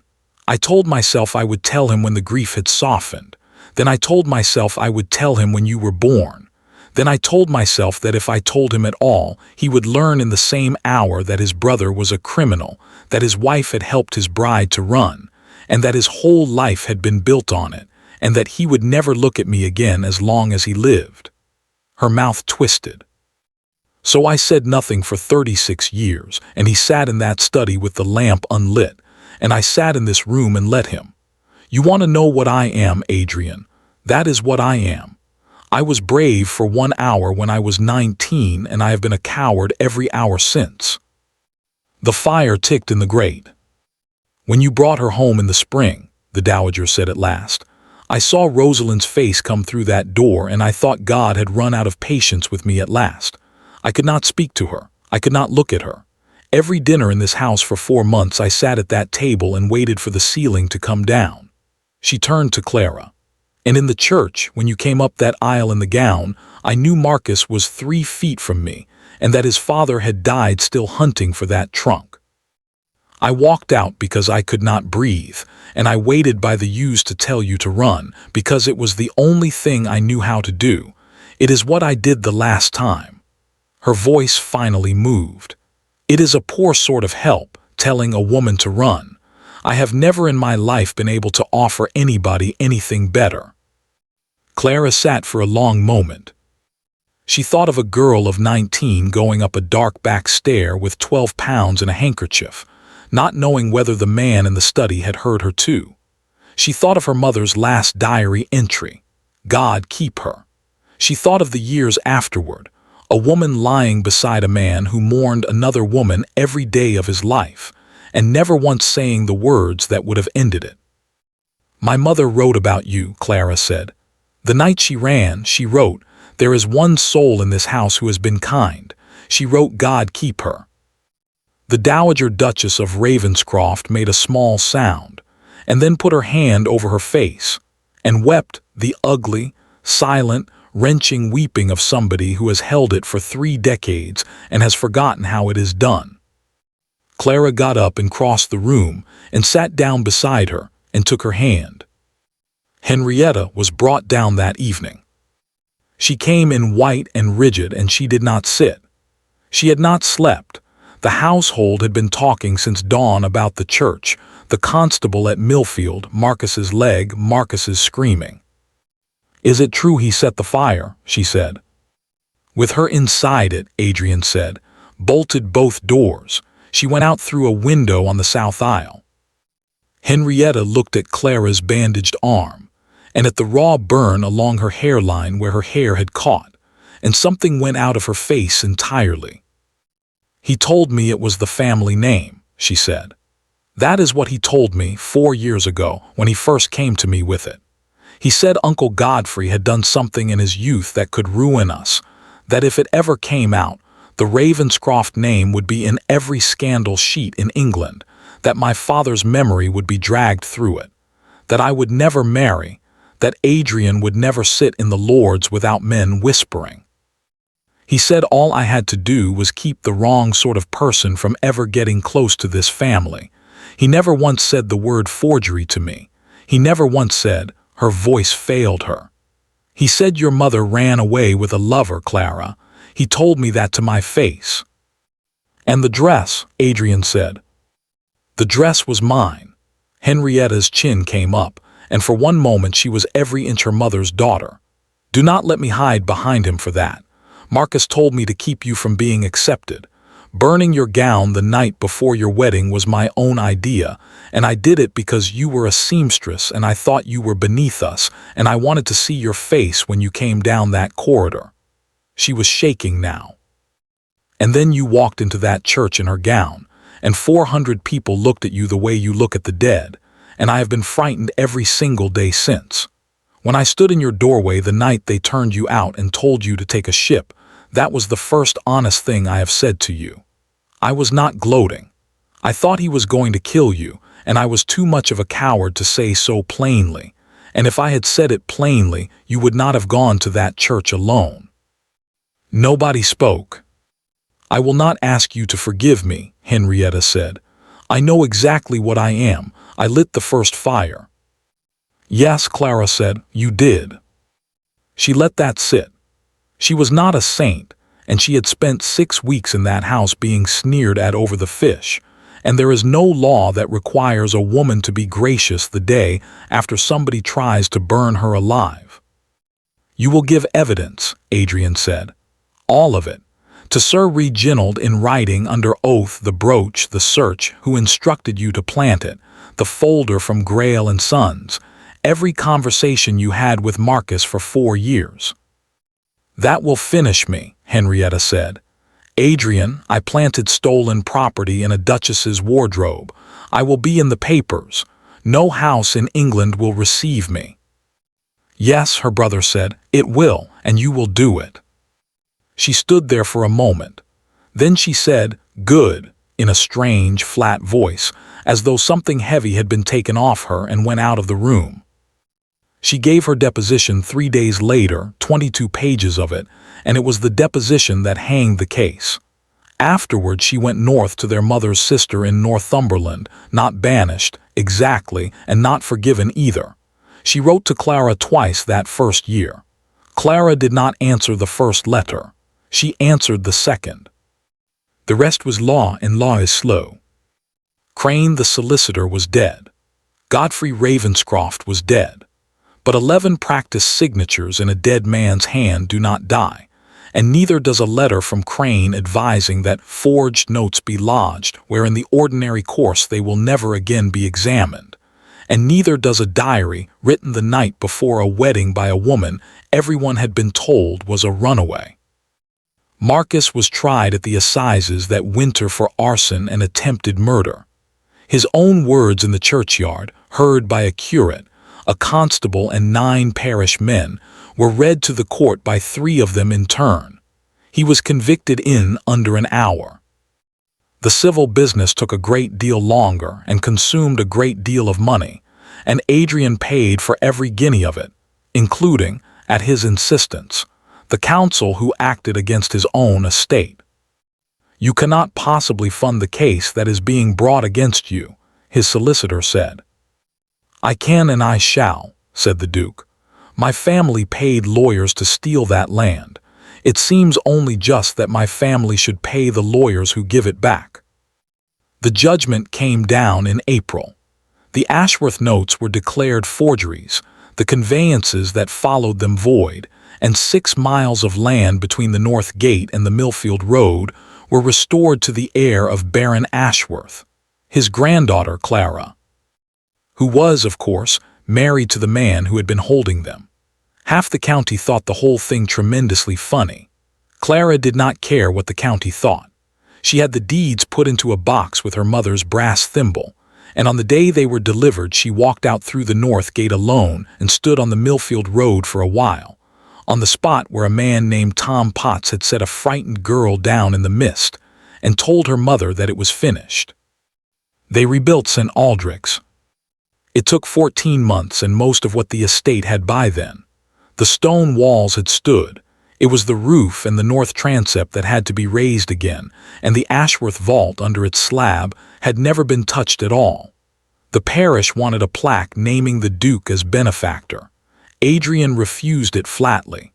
What went up instead in the north aisle above the family pew was a small stone tablet. In memory of Rosalind Ashworth 1798, 1848, who was told of for 30 years and spoke the truth once, in writing, and was believed at last. Beneath it on a second line, cut smaller, ran the sentence Clara had chosen herself. They burned the dress. They could not burn the truth. They were married again on the 9th of September in the rebuilt church, because Clara said, and she said it without any bitterness at all, which surprised even her, that she had walked up that aisle once as a woman with no name, and she would like to do it once as herself. There were not 400 guests. There were about 60. The parish, the household, the Millfield men who had come up the lane with fire hooks at 3 in the morning, Sir Reginald, the sexton who was now 82 and who had wept openly at the ruin of his church and wept again at the raising of it. Mrs. Potts sat in the second pew in a new gray silk that Clara had cut and sewn for her with her own hands, and was addressed by everyone present, at Adrian's flat and public instruction, as Mrs. Potts of Ravenscroft, guest of the family.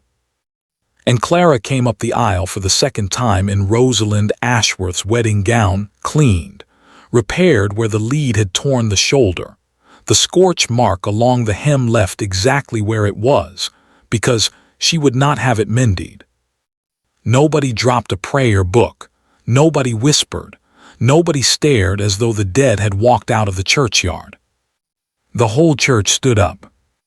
1 year later, the Rose Garden at Ravenscroft Hall had been a gravel walk for 200 years, and the head gardener had said, at some length and to anybody who would listen, that nothing worth having would ever grow there. He had been wrong about that, as it turned out, and he took it very well. It had been Clara's first request as mistress of the house, and she had made it in the spring, standing on the gravel in an old gray dress with her hands on her hips like a woman pricing cloth. 1,100 white roses, she said, here where the walk was. The gardener had explained about the drainage and the wind off the north acres and the soil, and Clara had listened to every word of it with great patience and then said, yes, 1,100 white ones.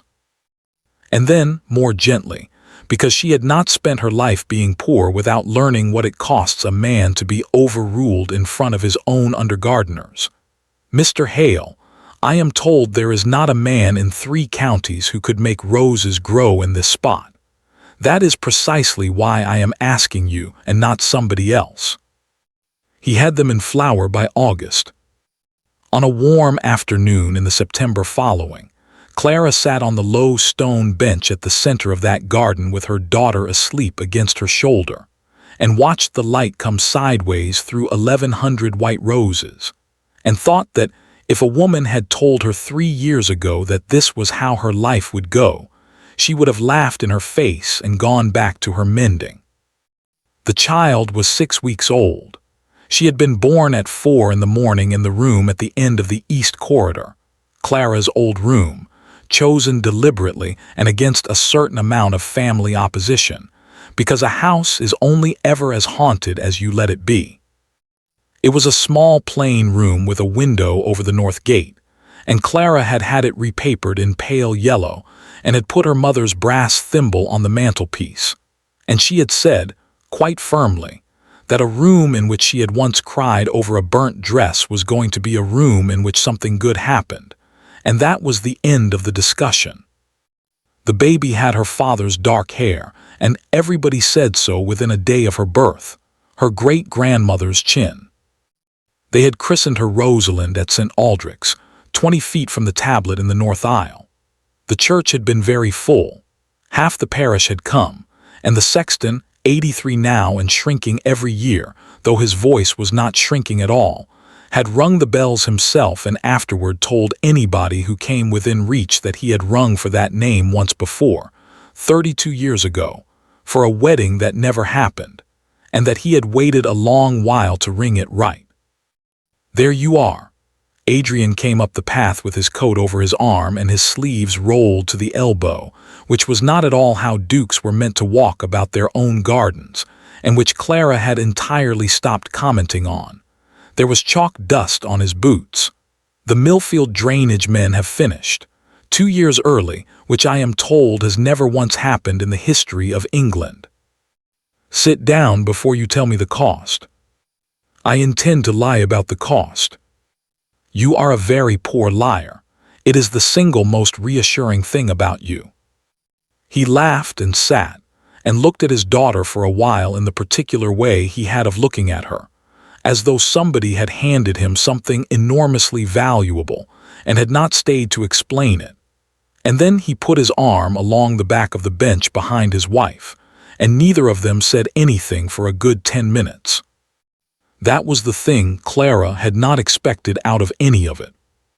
Not the land, not the title, which she still could not hear used without glancing behind her to see who had come into the room, not even the vindication in April when the judgment came down and the county solicitors bowed to her in the street. What she had not expected was the silence. She had spent her whole life in rooms where silence meant that something was wrong. A landlord's footstep on the stair, and the two of them sitting very still with the candle out. Her mother's face closing like a door over a question about grandparents. The held breath of a great house full of people who all knew something she did not. It had taken her the better part of a year to learn that a silence could simply be two people sitting in a garden with nothing at all that needed fixing. She had learned other things more slowly. She had learned that she was never going to be a fashionable duchess, and that she did not want to be, and that a certain sort of London hostess would always mention the seamstress business in a low voice about 10 minutes after Clara left the room. She had also learned that the number of such women had grown noticeably smaller since the trial, and smaller again since the newspapers had printed the story of the church, and that there is nothing on this earth quite so useful to a woman's social position as having been left to burn to death and having declined to do it. She had learned that she could not stop working with her hands and had stopped trying. She cut and sewed for the household still, not for economy, since God knew there was no need of it now, but because a woman who has kept herself alive with a needle since she was 14 does not put the needle down without losing something of herself. The village girls came up to the house on Thursday afternoons, and she taught them, in the old sewing room off the kitchens, and there were 9 of them by that September, and 2 had gone into good places in Bath on her recommendation. And she had learned about her husband, which had been the longest lesson of all. She had married a locked man. She had turned out, when everything else was stripped away, to have married a man who had been sent to school at 7 years old and taught before he was 10 that a Ravenscroft does not weep, complain, or want, and who had built his face so carefully over 20 years that he had very nearly forgotten there was anybody behind it. She had watched him come apart in the churchyard that night, kneeling in the mud with his hands burnt. She had watched him kneel again on his own marble floor an hour later, and she had watched him, quietly and unglamorously, over 14 months, put himself back together into somebody rather different. A man who walked his own land in his shirt sleeves, who sat with the Millfield drainage men and listened to them, who read to a sleeping infant in the evenings under the entirely transparent pretense that it was good for the child. He had never once mentioned the money the case had cost him.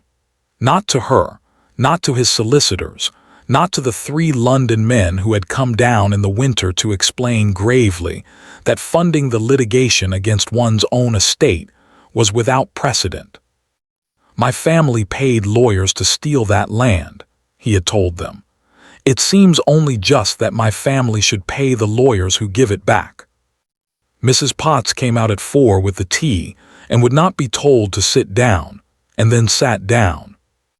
She was 74 now and had formally retired twice, both times unsuccessfully. There was a new housekeeper, a capable woman of 40 from Shrewsbury, who had learned within a fortnight that the way to run Ravenscroft Hall was to make every important decision in Mrs. Potts's sitting room over a pot of tea, and then go away and announce it as her own. Mrs. Potts had her own room on the first floor with a window over the garden, and a chair at the family table on Sundays, and the household addressed her at Adrian's flat an entirely public instruction, given in the great hall in front of every servant in the house, as Mrs. Potts of Ravenscroft. She had taken to it about as well as could be expected, which is to say that she had objected to it for 11 months and had recently stopped objecting. In the churchyard, beside the Ashworth plot, there was a stone that had been laid the previous spring. Thomas Potts, who drove the coach. Adrian had had it cut himself, and had gone down to the mason twice about the lettering, and had told nobody at all until it was standing. Mrs. Potts had walked down to see it alone on a Tuesday morning, and had come back 3 hours later, and had not said one word about it to anybody, ever, in her life. But she went down every Sunday afterward, and Clara had twice seen her take the long way round through the north aisle to pass the tablet on the wall. "She has your mother's frown," Mrs. Potts announced now, peering into the shawl. "She frowns because she is asleep. She frowns because she is thinking. Your mother did just the same, my lady, at just that age. I have said so from the first day." The old woman settled back into the garden chair with her tea, entirely satisfied. 30 years I carried that key about my neck, and I will tell you the truth now, seeing as we are all comfortable, I never once thought I should live to see anybody sit in this garden. I thought I should die with the whole business still in my mouth, and go up before my Tom and have to tell him I never found the right person to give it to. "You very nearly did," Clara said. Well, Mrs. Potts drank her tea. "I did not." The Dowager Duchess came down at 5, on her stick, and Clara handed her the baby without being asked, because that had become the shape of the afternoon and nobody discussed it. The old woman had changed, in a way that was difficult to name and impossible to miss. Some of it was ordinary enough. She had begun going out again after 11 years of going nowhere. She sat on the parish school committee and had raised, by sheer force of personality, the money for a second schoolmistress. She had quarreled magnificently with the new curate about hymns twice, and had won both times, and the curate had developed a wary respect for her that bordered on affection. But the greater part of the change was simply that she talked. About Edmund mostly. She had said more about her husband in the past year than in the 36 she had spent married to him. What he had been like as a young man before any of it, that he had been frightened of horses and had ridden anyway, that he had once walked 11 miles in the rain to fetch a doctor for a tenant's child, and had never mentioned it to a living soul, that he had kept every drawing his son had pushed under the study door, and that they were in the second drawer of his desk to this day, all 41 of them. In order. Adrian had gone up to the study alone the night she told him that, and had come down a long time later, and Clara had asked him nothing at all. It turned out that the Dowager had loved her husband after all, in her own arid and undemonstrative way, and had been very lonely for a very long time, and that the loneliness had not been the punishment. The silence had been the punishment. She had been serving a sentence of 31 years in a house full of people, and the strange thing about the year that followed the fire was that she had walked out of it like a woman walking out of a jail into ordinary daylight, blinking, older and free. She sat down now with her granddaughter in her arms in the middle of 1,100 roses, and looked down at the small frowning face. "Rosalind," she said. And then the Dowager Duchess of Ravenscroft, who had been brave for 1 hour when she was 19 years old and had spent the rest of her life paying for the silence that came after it, put her cheek down against the baby's head and cried quietly, without covering her face, without apologizing to anybody, for the first time in 31 years. Nobody made a fuss. Clara put a hand on her shoulder and left it there. Mrs. Potts looked hard at the roses and remarked to nobody that the wind had got up, though there was not a breath of wind in the garden. Adrian looked away across the lawn for a decent interval, the way his father would have done. And then, because he was not his father and had worked hard at not being, looked back and reached over and took his mother's hand. There was a letter from Northumberland in the hall that afternoon, in a hand Clara had learned to recognize. Henrietta wrote 4 or 5 times a year now. The letters were not warm exactly. They were something better than warm and considerably rarer. They were honest. She had gone north after the deposition, 22 pages of it, sworn, the deposition that had hanged the case, and she had not come back, and Clara had not asked her to. She kept house for their mother's sister in a cold stone place outside Hexham, and taught the local children twice a week, and had, in the 2nd year, begun a small correspondence with a widowed clergyman in Alnwick that she mentioned in exactly 1 sentence per letter, and would not be drawn on further. She had never once, in any letter, asked to be forgiven. Clara respected her enormously for that. She had asked in the spring whether she might be permitted to send something for the child. Clara had written back and said yes. What arrived was a christening gown, hand-worked, 4 months of somebody's evenings in it, and a note that said only, "I know what my needlework is worth beside yours. I did it anyway. It seemed the only thing I had any business making." Rosalind had been christened in it. The forgiveness was not finished and probably never would be. Clara had discovered that forgiveness was not an event but a long, slow correspondence, conducted mostly in small practical acts, over years, between 2 people who had done real damage to one another and had decided, separately and without announcing it, to keep writing. Marcus was in Van Diemen's Land, and would be until 1873. He had written once, in the 1st year, a long, clever letter full of reasonableness that Clara had read twice and burnt in the drawing-room fire, the same grate, as it happened, where a wedding dress had burnt on a June night 3 years before. She had thought about that while she watched it go, and had found that it did not move her particularly one way or the other, and had gone in to dinner. The gown was in the long gallery, in a case of glass. Clara had had it cleaned once more and mounted upright on a form, ivory satin and seed pearls and frost-colored lace, the swan and rose in silver thread on the breast, the sleeves that had been sewn in London in 1817 for a bride who never wore them. The tear at the shoulder, where the leadwork of a Southall window had opened her arm from elbow to wrist, was mended so finely that visitors could not find it even when she pointed at it. The scorch along the hem was still there, dark against the pale, a hand's breadth of it, ugly and unmistakable. She had refused, 3 times and with increasing shortness, to have it touched. Visitors always asked. She always told them, the whole of it plainly without decoration, because 30 years of not telling had cost her mother her name, and Edmund Ravenscroft his life and Charlotte Ravenscroft everything in between. Clara had come out of that business with exactly one conviction that she held with anything like religious force, and it was this, that a thing which is not said aloud does not disappear. It waits. It sits under the floor of a house and eats the foundations, and one night it comes up through the boards, and by then there is nobody left who can put it right.